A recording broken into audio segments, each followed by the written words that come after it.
ბატონო ლევან, ბატონო მალხაზმა ესაუბრა მასთან დაკავშირებით, რომ თუ გაიზრდება ფულზე ფასი, ეს ტემა გამოწვეული ხორბლის ფასის გაზრდით. თქვენ რა თქვით ამასთან დაკავშირებით? მოსალოდნელია თუ არა ხორბლის ფასის გაზრდა?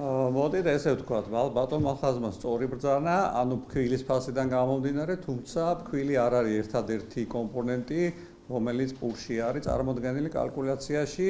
ფქვილის გარდა არის ზეთი, არის საფუარი, არის მარილი და შესაბამისად, კიდე არის ელექტროენერგია, ელექტროენერგიას რატო ვამბობ, გეტყვით მერე და შესაბამისად ეს არის 4-5 კომპონენტიანი, რომელიც ძალიან სერიოზულად მოქმედებს. ფქვილის გარდა ვიცით რომ გაზრდილია ზეთის ფასი, მარილის ფასის გაზრდილია და სხვადასხვა. ანუ მარტო ფქვილზე ვილაპარაკებთ.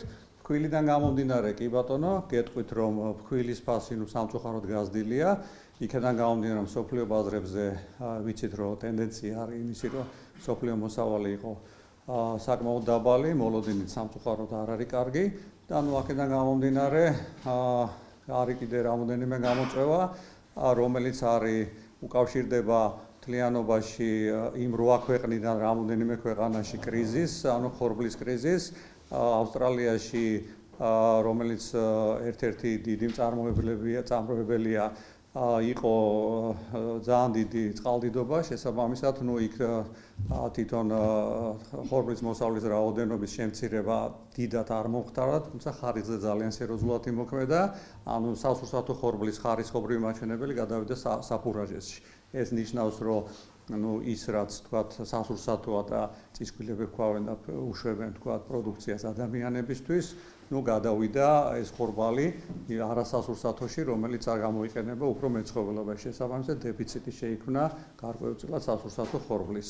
იგივე ხდება თქვათ კანადაში მოხდა, რუსეთი ვიცით, შეუმცირდა მოსავლის რაოდენობა და სხვა ქვეყნებშიც გარკვეული კრიზისები არის მათ შორის ევროკავშირში. აქედან გამომდინარე მთლიანობაში ბალანსი დაძაბულია მსოფლიო ბაზარზე, ხორბლის ფასიდან გამომდინარე, შესაბამისად ეს პრობლემები იქნება.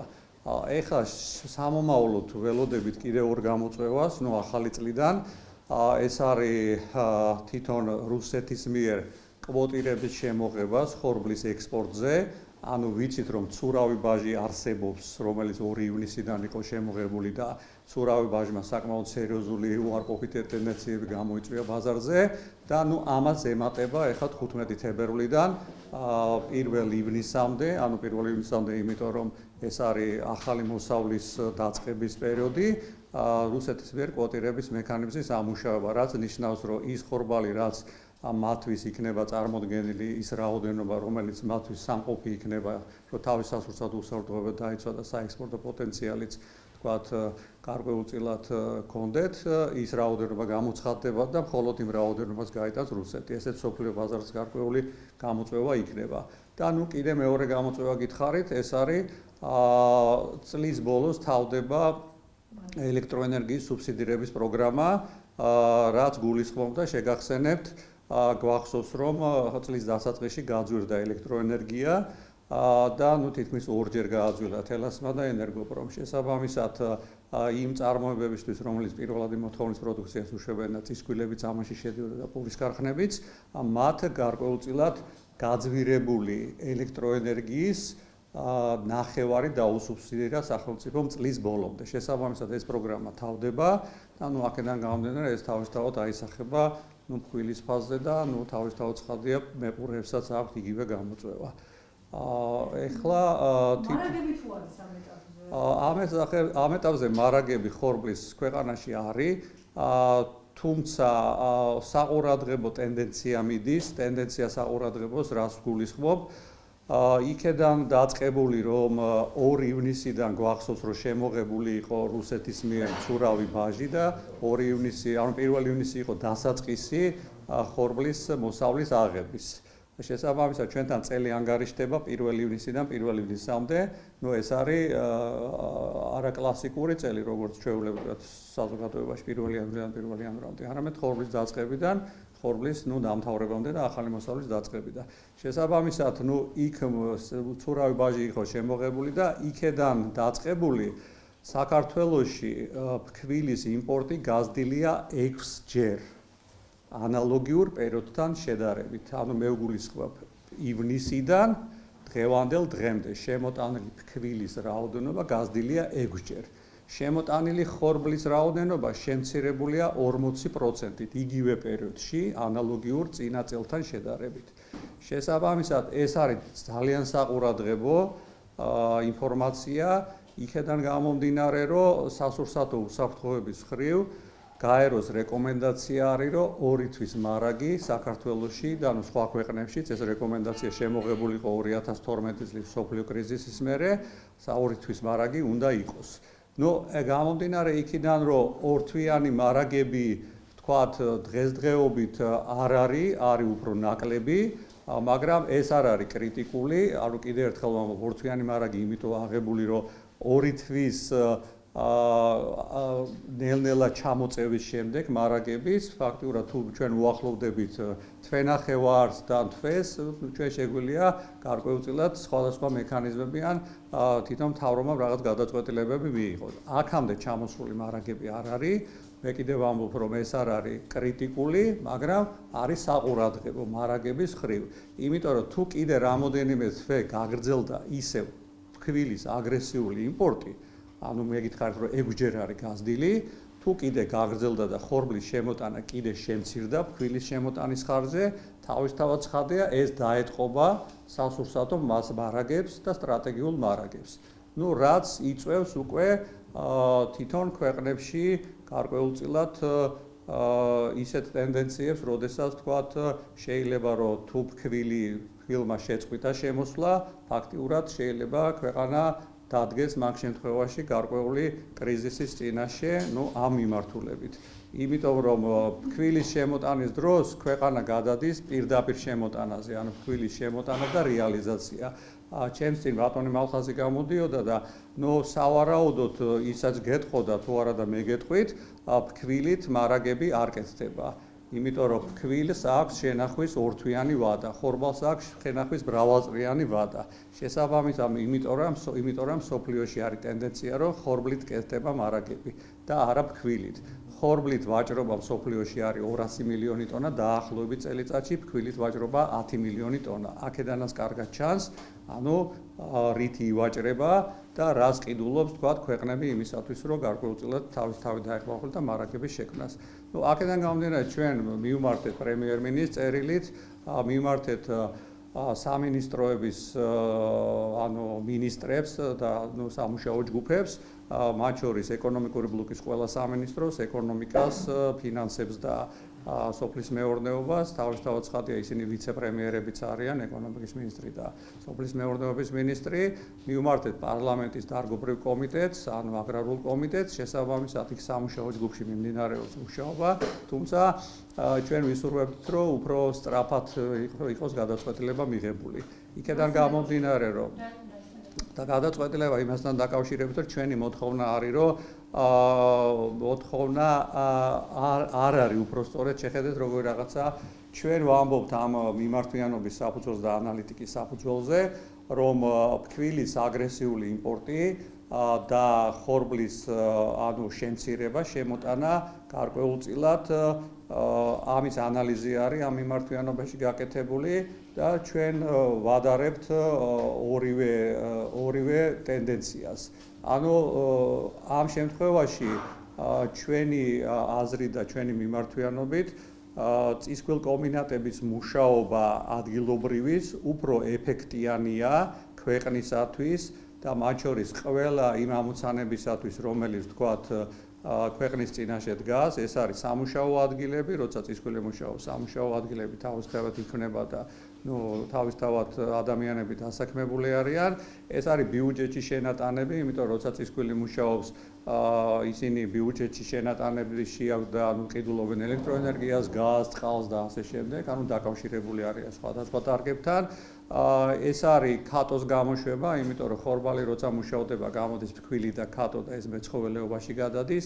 ეს არის ადგილობრივი წარმოებიდან ხორბლის მიღება, იმიტომ რომ ჩვენ გვაქვს ხორბლის გარკვეული რაოდენობა, ეს არის მოხმარების დაახლოებით 12-15% და თუ ჩვენ წისქვილი გაჩერდა, შესაბამისად მიღებაც შეჩერდება და ჩვენ ვიცით, რომ ქვეყანაში ძალიან ბევრი პროგრამა მუშაობს იმისათვის, რომ ხორბლის მოსავალი გაიზარდოს და შესაბამისად, ამ პროგრამის შედეგად გამომუშავებული ხორბლის მიღებას პრობლემები ექნება და თავისთავად ცხადია, ყველაზე დიდი ეს არის სასურსათო უსაფრთხოების პრობლემა შეიქმნება, იმიტომ რომ თუ ხორბალი ვთქვათ არ იქნა რეალიზებული, აქედან გამომდინარე შესაბამისად ხორბლის შემოტანასაც აზრი ეკარგება.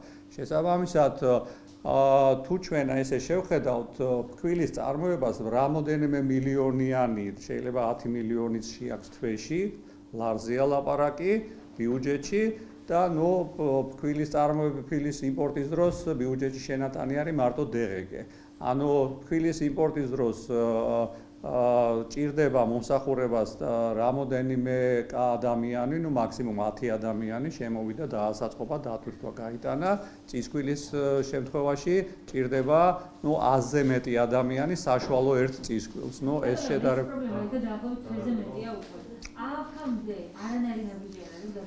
შეხედეთ როგორი რაღაცა სწრაფ ნაბიჯებში გულისხმობთ იმას, რომ თუ ჩვენ აქამდე გადაწყვეტილება მიღებული იქნებოდა, მე არ ვიცი რა გადაწყვეტილება იქნებოდა მიღებული, თუმცა გადაწყვეტილება უნდა იყოს მიღებული იმისათვის, რომ ხორბლის შემოტანის და ფქვილის იმპორტის ბალანსი გარკვეულწილად დაცული იყოს. იმიტომ რომ წლებია და 10 წლეულებია თანაბარ პირობებში, როდესაც ცურავი ბაჟი არ იყო შემოღებული, ფქვილის იმპორტისაც გადასახადი იყო 0 ტოლი, ხორბლის იმპორტისაც გადასახადი იყო 0 ტოლი. დღესდღეობით ფქვილის იმპორტისაც გადასახადი 0 ტოლი დარჩა და ხორბლის იმპორტისაც ცურავი ბაჟის გადასახადი არის $80. შესაბამისად ეს დისბალანსი არის იმის წინაპირობა, რომ ფქვილის აგრესიული იმპორტი ხორციელდება.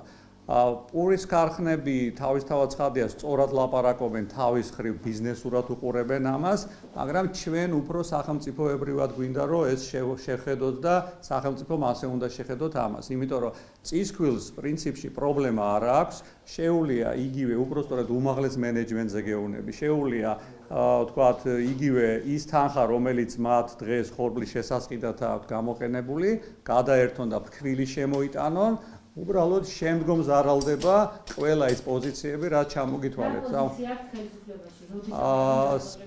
ეხლა გეტყვით, შეხედეთ, შექმნილია სამუშაო ჯგუფი. სამუშაო ჯგუფი არის შექმნილი მინისტრის მოადგილეების დონეზე. მინისტრის მოადგილე არის საკმაოდ მაღალი დონე, თუმცა გადაწყვეტილება სამწუხაროდ ვერ ღებულობენ. იქედან გამომდინარე, რომ მაგალითისათვის ეკონომიკის სამინისტრო და მინისტრის მოადგილე ამბობს, რომ ჩვენ გვაქვს ძალიან ბევრი ხელშეკრულება, საერთაშორისო ხელშეკრულება, მათ შორის მსოფლიო სავაჭრო ორგანიზაციასთან, ორხრივი ხელშეკრულება რუსეთთან, სხვადასხვა ქვეყნებთან, რომელიც ჩვენ გვიგრძალავს გარკვეული სატარიფო გადაწყვეტილებების მიღებად. ანუ ძალიან ისეთ რო ავხსნათ, ანუ გარკვეული სარკისებური ეფექტის გადასახადის დაწესებას იგივე რუსეთიდან თქვათ ფქვილის იმპორტის დროს. იმიტომ რომ ჩვენ ხო ვამბობთ, რომ ჩვენ გვჭირდება გათანაბრება ამის. იყო 0 ორივე შემთხვევაში ფქვილის იმპორტის და ხორბლის იმპორტის დროს, დღეს ფორა აქვს ფქვილის იმპორტს $80 ტონაზე. ეს არის ასტრონომიული თქვათ სხვაობა, შესაბამისად, ამიტომ ხორციელდება დღეს ეს ყველაფერი. თუმცა ჩვენი პასუხი და ჩვენი ხედვა ამ შემთხვევაში არის სოფლიო გამოცდილება, როდესაც სოფლიო თვითონ ასეთ ტენდენციებს, ანუ ხორბლის იმპორტის და ფქვილის იმპორტის დროს თავისთავად უფრო მაღლა აყენებს სასურსათო უსაფრთხოებას, ვიდრე ორხრივ ხელშეკრულებას. იმიტომ რომ ეს არის პრიორიტეტული მიმართულება ქვეყნების თავისი ინტერესების დაცვის.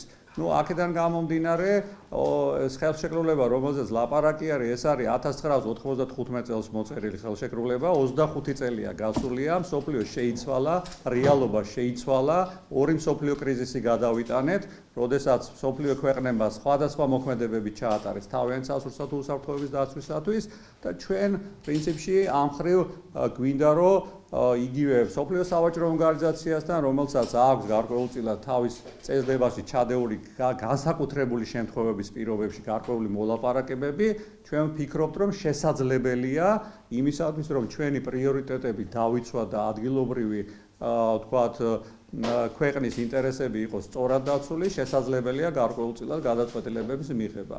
ქულზე ფასის და ყველა შემთხვევაში ახდენს ხოლმე გავლენას თქვილი იქიდან გამომდინარე, რომ კალკულაციაში როგორც პურის წარმოებლები ამბობენ, არის ერთ-ერთი წამყვანი და ამბობენ, ესე იგი, ტექნოლოგიიდან გამომდინარე 40%-დან 50%-მდეა თქვილი უпростоრეს პურში, შესაბამისად, რა თქმა უნდა, ახდენს გავლენას ტენდენციები. თუმცა კიდევ ერთხელ გითხარით, დანარჩენი 4 კომპონენტი კიდე არის შიგნით, რომელიც აგრეთვე ახდენს გავლენას.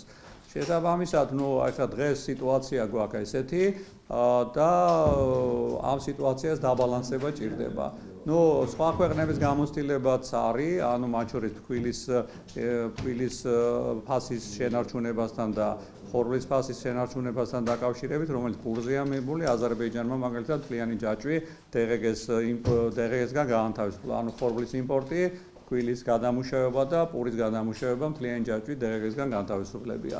თურქეთმა ჩაატარა ტენდერი ეხლა რამოდენიმე დღის წინათ, შეისყიდა 400,000 ტონა ხორბალი და 400,000 ტონა ხორბალი ფაქტურად $100 ნაკლებად მიცა წისქვილ კომბინატებს, იმიტომ რომ მათ გადაემუშავებდა ადგილობრივი წარმოებისათვის ფქვილი, რომ პური არ გაძვირდეს თურქეთში. მათ აქვთ ეს ტენდენცია. არის სხვადასხვა ღონისძიებები კიდე, არის სუბსიდირების პროგრამა, მაგრამ ამ წუთად ჩვენ სუბსიდირების პროგრამას არ ვემხრობით, იმიტომ რომ ეს ზოგადად არის ხოლმე მოკლევადიანი პროგრამები, თუ ძალიან მოკლე ხანში შეიძლება დაბალანსდეს ფასი, მაშინ ეს ეფექტურია, მაგრამ კიდევ ერთხელ ვამბობ, ეხლა არის სეზონის დასაწყისი არის ფაქტიურად და ჩვენ ივნისამდე უბრალოდ ივლისამდე საკმაოდ დრო გვაქვს. შესაბამისად, ძალიან ბევრი თანხა უნდა დაიხარჯოს იმისათვის, რომ ფასი შენარჩუნდეს. ჩვენი ხედვით სწორი იქნებოდა, როდესაც ჩვენ თქვათ ვადარებთ ხორბლის და წისქვილ კომბინატის წარმოებას და ფქვილის იმპორტს, სწორი იქნებოდა, რომ ის მრავალმილიონიანი შენატანებიდან, რომელიც თქვათ წისქვილ კომბინატები ახორციელებენ ბიუჯეტში, გამოყოფილი იყოს გარკვეული თანხა და ამ თანხით დაბალანსდეს პურის გაძვირება იმ სოციალურ ადამიანებისთვის, სოციალურ დაუცველებისთვის, ვინც შემწეობას ღებულობენ და შესაბამისად ზუსტად მიზნობრივად იყოს ეს გამოყოფილი. შედეგად წისქვილების შენატანი რაოდენობიდან დარჩება კიდე თანხა, გარდა ამ დასაბალანსებელი თანხისას, რომელიც ბიუჯეტი სხვა მიმართულებითაც გამოიყენებს. ფიქრობთ, რომ ეს უფრო სწორი მიმართულება იქნება და ფიქრობთ, რომ ეს უფრო კარგი იქნება. სხვა შემთხვევაში ვთქვათ, კიდევ ერთხელ ვამბობ, ჩვენ ისევე როგორც სხვა კომპანიები გადაერთვებიან ფქვილის იმპორტზე, გავხდებით ფქვილის იმპორტიორები და შესაბამისად, ეს ტენდენცია წავა უახლოეს მომავალში, თუ გადაწყვეტილება კიდევ ერთხელ არ იქნა მიღებული. თუმცა ჩვენ იმედი გვაქვს, რომ ეს კომპანიები რა მდგომარეობაში არიან?